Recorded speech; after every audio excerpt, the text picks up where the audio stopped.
आप कैसी बातें कर रहे हैं? पहली बात तो ये कि मैं अपनी दीदी के पैरों के धूल के बराबर भी नहीं, और दूसरी बात कि मेरी दीदी को मुझसे जलन कभी हो ही नहीं सकती। यही तो प्रॉब्लम है तुम्हारी, अपने टैलेंट पर खुद भरोसा ही नहीं करती तुम। अपनी दीदी को देवी बना करके आसमान में बिठा दिया तुमने। अरे मैं कह रहा हूं तुमसे, अपनी बहन से कहीं बेहतर डांसर हो तुम। चलो 10 नहीं तो कम से कम 5 कदम आगे हो तुम डेफिनेटली।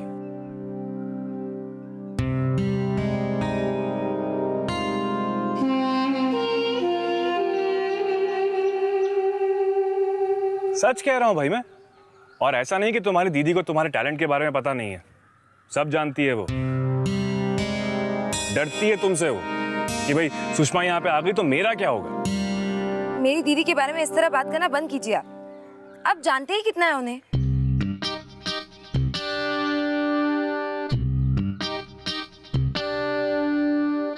ओह, तो मेरी रैगिंग कर रहे थे ना, मजाक उड़ा रहे थे मेरा? नहीं नहीं, मैं बिल्कुल सीरियस हूँ सुषमा। सीरियस होने का नाटक मत कीजिए। आप भले ही बहुत अच्छे सिंगर होंगे लेकिन इतने अच्छे एक्टर नहीं हैं।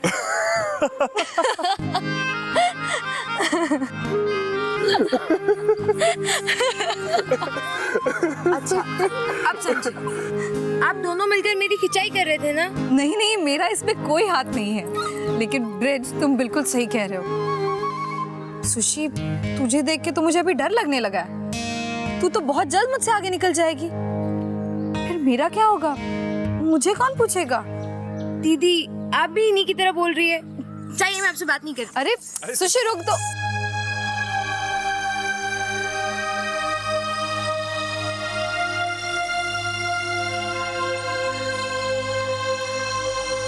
Thanks bridge.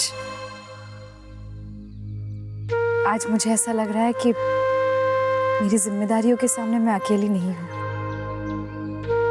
जिस तरह तुम सुषमा का आत्मविश्वास बढ़ा रहे हो, बिल्कुल एक बड़े भाई की तरह उसके साथ। ऐसे एक जीजा की तरह कहोगे तो अच्छा लगेगा मुझे।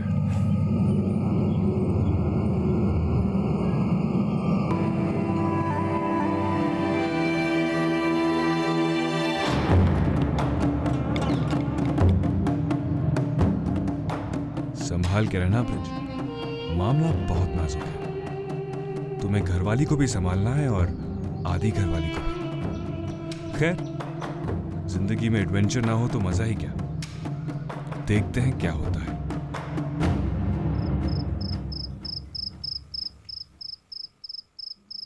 दी, ब्रिज जी कितने जॉली नेचर के है ना, और दूसरी तरफ कितने मैच्योर भी, कितने कॉन्फिडेंट है अपने बारे में और दूसरों के बारे में भी। आपको पता है, जब उन्होंने पहली बार मेरे साथ मजाक किया मुझे बहुत गुस्सा आया, लेकिन अब मुझे लगता है कि वो ये सब इसलिए कर रहे हैं क्योंकि वो मुझे एनकरेज करना चाहते हैं। आपने देखा नहीं, उनकी वजह से मेरा कॉन्फिडेंस बढ़ गया। आपको क्या लगता है दीदी? बोलो ना दीदी, आपको क्या लगता है?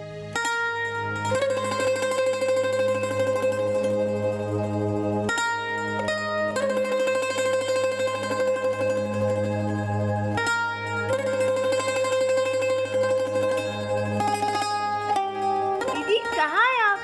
मैं कब से बोले जा रही हूँ और आप मेरी बातें सुन भी रही हैं नहीं? हाँ हाँ, तेरी बातें सुन भी रही हूँ और उसी के बारे में सोच भी रही हूँ। अब समझी, आप इस बारे में सोच रही थी या ब्रिज जी के बारे में? हाँ सुषमा चुप। आए हाय, मेरी दीदी शर्माती हुई कितनी क्यूट लगती है। अब चुप भी कर, नहीं तो मार पड़ेगी। गाल तो देखो, टमाटर जैसे लाल लाल हो गए। अरे तो अब चुप करेगी या नहीं? हाँ चुप चुप हो जा। ज्योति, कैसा रहा बेटा आज का दिन? अच्छा रहा पापा।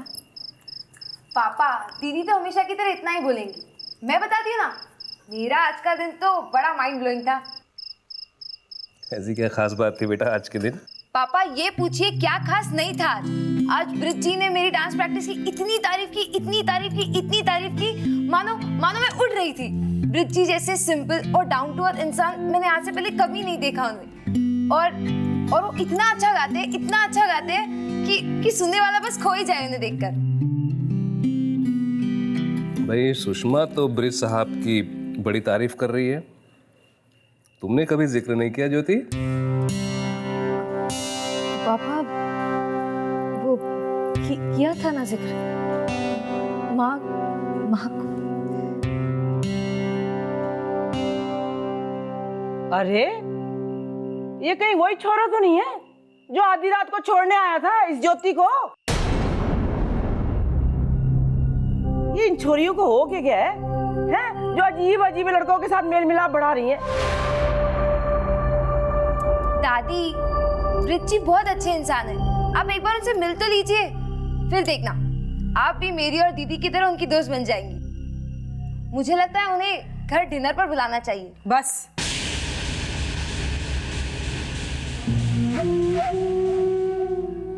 अपनी ये दोस्ती बाहर ही रखो, घर की चौखट के भीतर लाने की जरूरत नहीं है इसे। जमाना खराब है, न मालूम लड़का कैसा है, अकेला रहता है, हम कुछ जानते नहीं उसके बारे में, पूछते नहीं।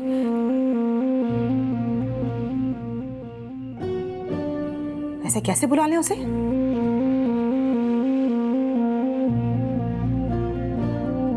बस अब ये बहस यहीं बंद।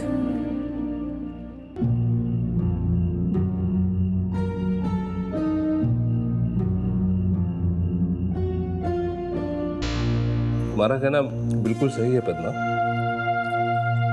लेकिन एक बार घर पर बुलाने में मुझे कोई हर्ज नहीं लगता। हम भी मिल लेंगे उससे और उसे जान भी लेंगे। अब भाई अकेला रहता है, उसे भी अच्छा लगेगा हमारे बीच में आकर। ऐसे हजारों लोग रहते हैं इस शहर में अकेले। क्या सबको खाने पर न्योता दे दें?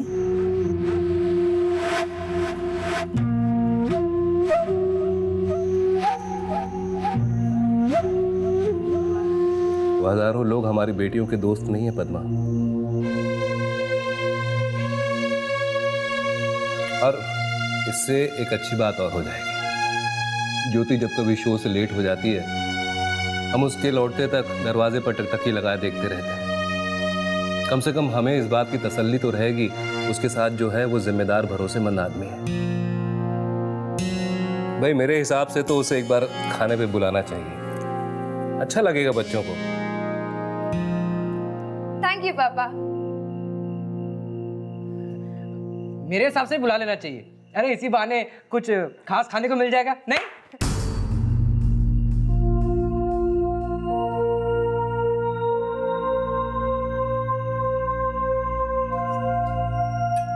माँ वो चावल देना।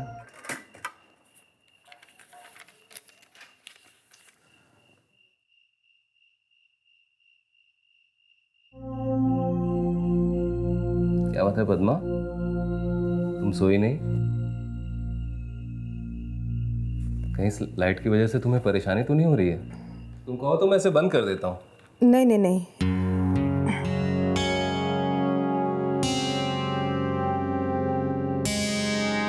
मैं ब्रिज की वजह से परेशान हूँ। मैं नहीं जानती कि मैं सही हूं या गलत।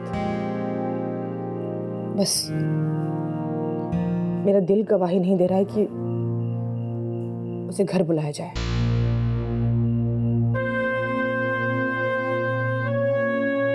ख्याल से पद्मा फिर भी एक बार मिलने में कोई हर्ज नहीं है। ज्योति की खुशी भी तो हमारे लिए मायने रखती है। लड़का अभी तक अपने पैरों पर नहीं खड़ा है। हमारी ज्योति ज्यादा कमाती है उससे। है क्या वो? गवैया ही तो है ना। सात पात का भी तो कुछ पता नहीं। कलाकार की कोई जात नहीं होती पद्मा। ये सारी बातें किताबी हैं। इनसे जिंदगी का दूर दूर तक कोई रिश्ता नहीं। सब जानते हैं घर की पूरी जिम्मेदारी ज्योति पर है। रहा सवाल संदीप का, उसकी पढ़ाई अभी पूरी नहीं हुई। उसके ऊपर घर की जिम्मेदारी डाल देना उसके साथ अन्याय करना होगा। तो फिर कौन बच गया है जो हमारे घर की मदद करे? बेटियों की शादी तो बहुत दूर की बात है, खाने पीने के लाले पड़ जाएंगे हमें।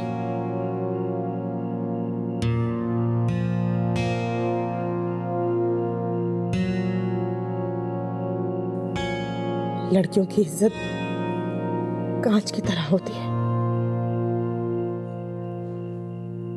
जिसे हर आता जाता पत्थर मारने की कोशिश करता है। कल को कोई ऊंच नीच होगी तो कोई शरीफ खानदान ज्योति को अपनी बहू नहीं बनाएगा। और सिर्फ ज्योति ही क्यों, और भी तो बेटियां हैं, उनके भविष्य का क्या होगा?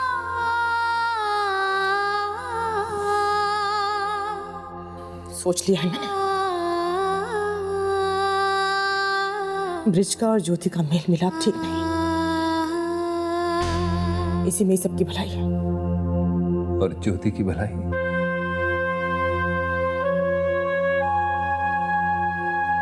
उसके सपने,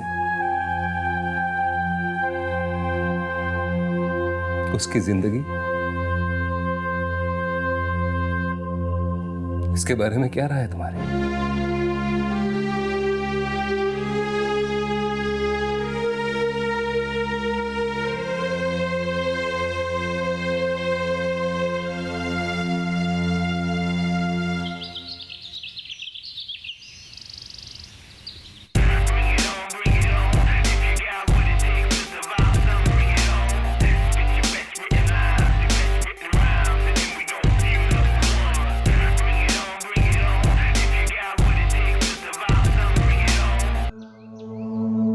सुशी, तू भी ना। ये अरे वाह, तू तो बड़ी प्यारी लग रही है। अब ये तेरी चाय मुझे ही पीनी पड़ेगी। क्यों दीदी?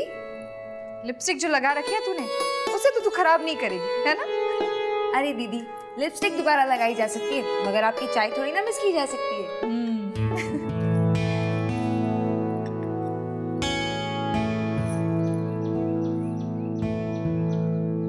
सुशी, या तो तू मेकअप कर या चाय पी ले। मुझे लगता है मेकअप थोड़ा ज्यादा हो गया, है ना? और क्यों कर रही है इतनी मेहनत? डांस करने के बाद वैसे भी पसीने से सब निकल जाएगा। इसकी कोई टेंशन नहीं है दीदी। ये देखो, फाउंडेशन, पाउडर, वेट टिश्यूज सारी तैयारी कर ली है मैंने, बिल्कुल आपकी तरह। स्मार्ट है मेरी बहन। अरे मैं कह रहा हूँ ना माँ, मुझे अच्छे से याद है, पैसे मैंने इसी ड्रॉर में रखे थे। एक बार और याद करके देख, तब हो सकता है दिमाग से निकल गया। अरे माँ, मैं कोई छोटा बच्चा हूँ क्या जो चीजें यहाँ वहाँ रख के भूल जाऊंगा? अरे 10-20 रुपए नहीं थे उसमें, पूरे 800 रुपए थे, 800 रुपए।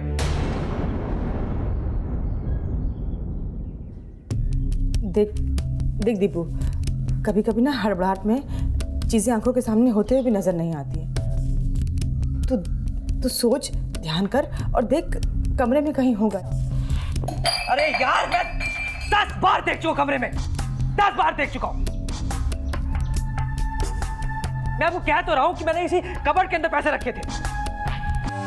मुझ पे यकीन नहीं आता आपको तो इस सुधा से पूछ लो। अरे आपके सामने खड़ी है, इससे पूछ लो, मैंने इसी ड्रॉअर में।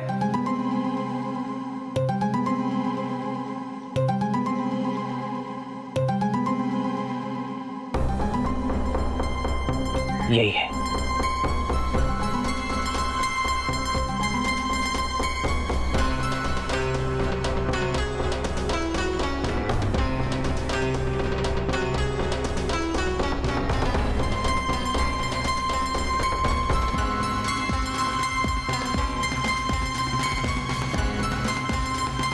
यही है, इसने पैसे निकाले, इसीने चुराए। इसको पता था कि मैंने ड्रॉर में पैसे रखे।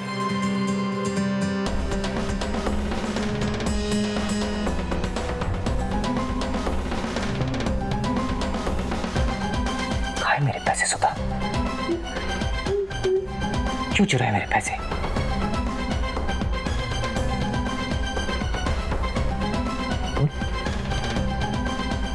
ऐसा क्यों किया? क्यों चुराए तूने पैसे?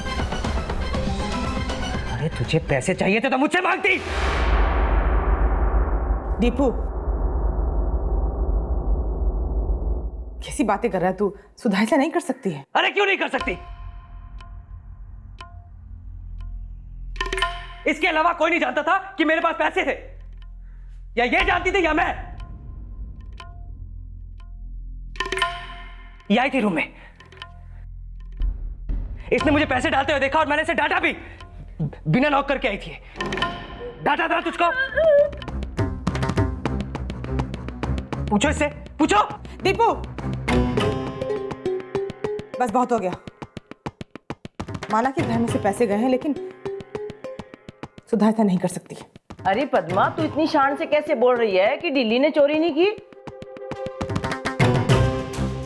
अरे दिल्ली ने सारा बचपन हमारे पास गुजारा है, उसकी रग रग को पहचानती हूँ मैं।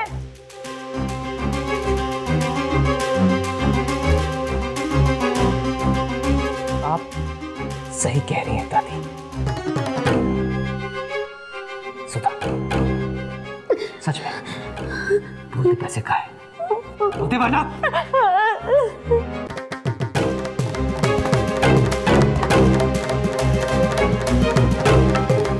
अरे बता दे छोरी, क्यों मेरे बच्चे का खून जला रही है?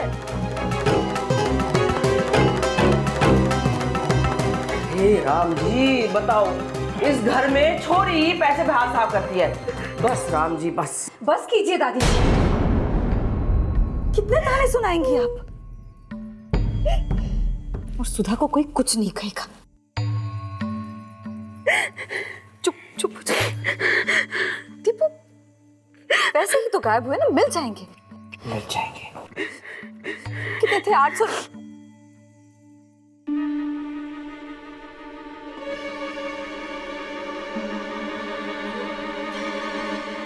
लेकिन एक बात बता, तेरे पास इतने 800 रुपए आए कहाँ से?